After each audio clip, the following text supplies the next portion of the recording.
bahay lang, kailangan ko lang for other ano. Okay, kaya ba? Ate V, sa bahay nyo, no, when it comes to what's this, sa inyo ni Senator Rob, paano po yung budgeting? Kayo pa rin ba yung mahawak yes. ng... You won't believe it, pero hanggang ngayon asawa ko. Nagluluto ka rin. Nagbibigay sa asawa. Alam mo, kahit yun nga maganda eh, kahit meron akong sarili kong income, I am a wife. At si Secretary Love is doing his role as the padre de pamilya.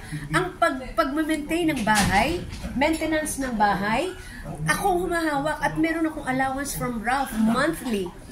How to maintain the household. So, pamalengke, marketing. I take care of the marketing. Okay. Kaya alam ko, pag tumataas ng Ralph, mataas ng bilihin, dagdagan mo itong allowance. Hindi na ito kasya. I take care kung sino yung mga dapat maglinis ng bahay, mga pasweldo. Ako pa rin ang gumagawa. Utilities, tubig, kuryente. Ako pa. Alam ko, pag tumataas ang kuryente, nagagalit ako. Patayin nyo na yan lahat ng ilaw na yan. Alam mo magkano kuryente natin ngayon? Tapos pag nanonood ka ng news, tumaas na naman ang Meralco. Hala, patayin lahat ang ilaw. Housewife. Kaya sabi ko, housewife, still a housewife. And si Ralph, as the padre de pamilya, binibigay niya yung nararapat para sa pamilya. Nararapat na, how will you say this? Provider. Good provider po talaga, no? Yes. At saka, dinedemand ko yun. Kasi even if I'm Vilma Santos and I have my own income, since you are the padre de pamilya, asawa kita, obligasyon mong buhayin kami. That's good. Okay. Ngayon, kung meron naman kulit sa mga pamilya ko, don't think of them. I'll take care of them. Sa inyo yun. Pero kami, bilang pamilya mo, obligasyon mong buhayin kami. And para maintenance ng bahay, obligasyon mo ma-maintain ang bahay na ito. Because you're padre de... And yun ang... yun ang namin ni Ralph. Yun ang aming sitwasyon ni Ralph. Pati po sa groceries kayo din. Ako din, alam ko. Pati pag nagkukulang na yung mga pang-wipes, yung mga panglinis ng toilet, lahat yan, yung paper towel, toilet paper. Alam ko, kasi iba yung marketing, iba yung pagbili ng mga maintenance ng mga kailangan na gamit sa bahay. Iba yung, pati map, alam ko pag kailangan na bumili. Seriously, you won't believe me, but it's true. It's true. Okay. Ate B, kasi before, may na-interview ka dati, panabasa ko, no? Parang mahilig ka maglinis paggabi. Nalala ko yun, meron pag hanggang ngayon ba ginagawa nyo pa yan? Hindi na. Not lately. Pero, kasi lumaki rin kami na alam namin ng household chores. Pinalaki kami ng magulang namin ganun. Alam kong magplancha, alam kong maghugas ng plato, maglinis ng table. Pinalaki kami ganun, magwalis sa ilalim ng lamesa after eating. Okay. Pero ako pinaka-paborito ko daw maghugas ng plato. Para tayo. Gusto ko yung tubig. Gusto ko yun. Pinalaki kaming ganun. Kaya... Maiba lang ako kasi recently, Ate V, ang Batangas, isa sa mga... Lahat ng nationwide naman yung dahil sa bagyong Karina. Yeah. So alam ko may mga drive na ginagawa. Yes. Kahit wala ka na sa posisyon, gumagawa ka. So, pwede ba magkwento naman? Yes, hindi pwede yun. Because even the time na nagbabagyo, lahat ng staff namin at mga tao namin sa Batangas ay naka-alert na. Nagtatawagan na kami, naka-ready na ba? Hindi na namin iintayin pa. Dahil alam naman namin na meron talagang tatamaan. Yes. Naka-ready na ba kayo for yung giveaways na mga pwedeng may makain, yung mga magiging biktima, may naka-ready na ba kayo? Naka-ready ba engineering para kung may maputol na puno? Para things like that. So, naka-ready kami lahat dyan. And then tawagan na yung lahat ng bayan sa Batangas. Itanong ko alin bayan doon ang most affected. And then ipadala na kung anong kailangan. Parang ganoon. Kahit hindi ka nakaupo, kaya nga sabi ko sa abot ng aking makakaya. And the next day, andun na yung mga tao. Nagbibigay na ng mga goods and everything. Pinapost pa nga di ba, ni Brian. So, yun lang. Hindi ko sinasabi na kakayanin ko lahat. Wala naman akong posisyon, di ba? Pero, nandito ka pa rin para nakabantay. These are your people too. I mean, you know. Kasi in our own little way, kung ano pa rin yung pwede itulong. At right away, yung urgent, yun na yung dapat nating gawin. Ganon. Because later on, kaya na naman yan ng local government. Kaya na nila yan. On top of all this, TV, kasi isa sa mga trait mo, yung madali kang sumabay sa, sabi mo nga kanina, yung technology. Yes. Kasi very active ka sa social media. Yes, learning. So, paano mo pa nababalance yung schedule mo sa ganyan? Yan ang sinasabi ko na non-stop learning. Kasi, kahit na let's say sa edad na to, we cannot argue with yung hinahanap kong word kanina, technology. Hindi ka na pwedeng makipag-away pa sa teknolohiya ngayon because yan na yan ngayon. So, anong dapat mong gawin? Adjust. You need to learn at least basic para hindi kayo magkaroon ng malaking gap ng masasabi mong isang senior yan ang mga Gen Z and millennials.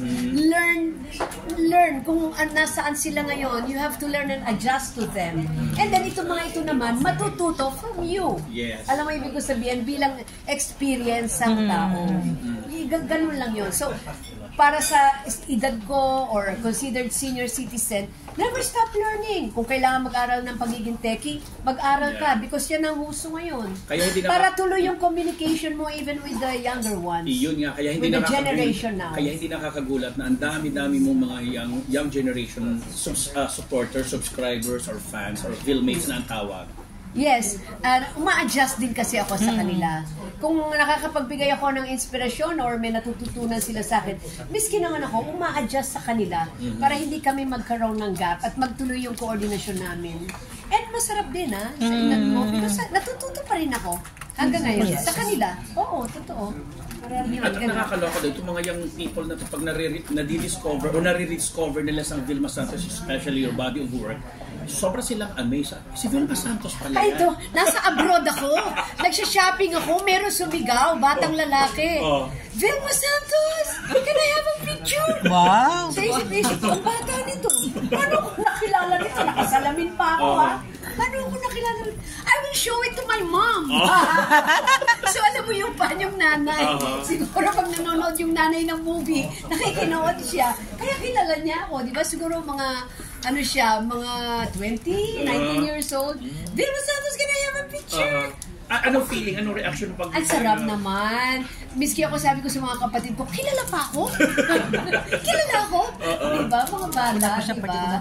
It's so nice na yung mga new generations now, when they call you Ate V, pag sinabing Vilma Santos, and they know, I mean, ano yun sa akin? Heaven yun. Heaven yun. Because kilala ko pa rin nila, diba? Pero alam ko, malaking impluwensya dyan nanay nila. Pero ngayon, alam ko, nakakatulong na malaki ang social media. Because of yung mga vlogs, the pinopost mo, you know, mga ganyan. And nakaka-relate ako because I have a 28-year son. Yes. Si Ryan. Ito yung generation niya. So nakikita ko yung galaw ng anak ko. Kaya ako ngayon, pag nag-text sa mga anak ko, what's up, anak? How are you, anak? Howdy, anak? What's up? So, alam mo ng A. Yeah. Adjust ka talaga. So, although natanong na sa'yo ito na maraming beses, paano mo yung ina-address katulad ng generation yung mga bashing? Kasi kalat na kalat pa rin yun sa... Not only that, meron pa akong fake, yung mga ganyan. Please po. Fake po yung nag-i-endorse ako ng something about... Yes, maraming ganyan. Diabetes, something. May ginagaya boses. Because of AI. AI now. Pati yung boses ko po gayang-gaya. Kinuha po yung video ko na nagbibigay po ako ng message sa social media. Bakit pati boses ko gaya? And then I am promoting a product na hindi mo about if you're diabetic or something. Hindi po yung fake po yun. Hindi po ako yun. So, you could just imagine kung ganong magic ang kayang gawin itong ng social media na ito, di ba? Ng technology, di ba? Kayang-kayang. And it's scary, I mean, not for anything. It's no joke. It's scary. Kaya ka nang gawa ng itsura mo na akala mo ikaw, who would think na hindi ikaw yun, di ba? Anyway, bashing ay... Kapitado pa ba kayo doon? Wala ka naman magagawa. Wala kang makikita sa social media na pinost na walang nag-bash. Correct. Isa lang naman nilalagay ko sa utak ko pagka ganyan. I mean, lalo na yung sunod-sunod ang bashing, wala na sinabing maganda. These people are not happy. Yes. Hindi masasaya yan sa buhay. Kaya siguro ang kasayahan nila makapamintas nga. Para i-outlet nila yun Yes. Lalo na yung talagang bashers, that's their outlet and these people are not happy. So kaawaan mo na lang sila. Ba't papatulan mo yung taong di masaya? Yes, and usually talagang inggit sila sa taong masaya. Di ba? And contented. And Hindi na, it's not my problem, it's their problem. At ibig sa September 8 mo sisimulang movie na okay lang. Anong hindi ba pwede mabigyan ng detalye, pero clue lang naman. Anong detalye? Clue lang. Ay, alam mo, hindi ko kasi ma-explain eh. Huwag na nga muna yan. Biglang ganun eh. Huwag muna, pwede posting. Hindi kasi nga meron pang yung may inaayos pa. Hindi ko alam nakabitin yung kay Direk Chito and Juday, pero that was supposedly meant for MMFF. Pero the way things are going, parang I don't know if it will push through or not. But even when I was negotiating that, alam naman nila na I'm also negotiating with other movie, with sila Dan Villegas. Yes, pinost na po niya. I'm also negotiating. Alam nila, they're aware of that. It's just, I think yung script yata ng Espantajo ay hindi nakuha muna sa first fight. Okay. So I really don't know what to do. But I told even the one of mentor, itong pala Direct Dan Villegas, sinabi ko na when we shoot this, ayoko ng pressure. Ayoko kasi kailangan habol natin ito. Ayoko. Basta ang ilagay natin, and when we shoot this, let's do one good film. Pero it's not for MMFF, it's not for, no. Let's just shoot this, just in case, and do one good movie. Yun, ayoko ma-pressure na hindi na, marami po kayong offers, meron pang zombie, meron mag-action kayo. Ano po yung, what is it about this project na napa-oo kayo? Kasi ano pa siya? Yes. Wala pa eh. Nagagawa na kasi. No, because medyo, ang gusto ko lang kasi dito, it's about a mother. It's about a mother who will take revenge. Yun na yun. Yan po yung September. Yan po yung September, TV. Kasi from a romance movie, iba naman. Hindi ba from a romance, love. Iba naman. Ito, maganda yan. It's a mother who will take a revenge. I mean, di ba? Parang from switch bigla, 300, iba. So, parang yun ang nakaka-challenge. Kasi yun, basta yun. Yun na yun. Pero maganda yun, ha? At TV, meron pa po yung sitcom nyo, hindi daw po natuloy. Oo. Confirm na po yun? Hindi namin nauuhan kasi ni Lucky. Hindi namin din, meron offer sila Cory. Opo. Sitcom para sa amin ni Lucky. Pero yung theme parang hindi pa namin nagustuhan ni Lucky.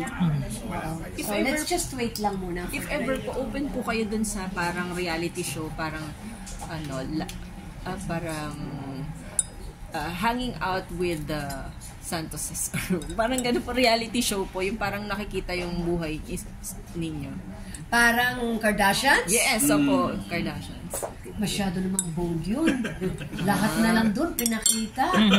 And no, I still need my privacy. Hindi ako magiging ganun katapang nila Kardashians to show everything. Opo. Pati, no, I don't think aware din po kayo dun sa show nila. No? Oo naman. I don't think I'm ready for that na ganun ako ka-open. Hindi siguro. Opo. Pinoy pa rin tayo di ba? Pinoy pa din. Meron pa rin tayong values, di ba? Yes. Opo. So, hindi ako prepared for that. Opo. Thank you, TV. Yes.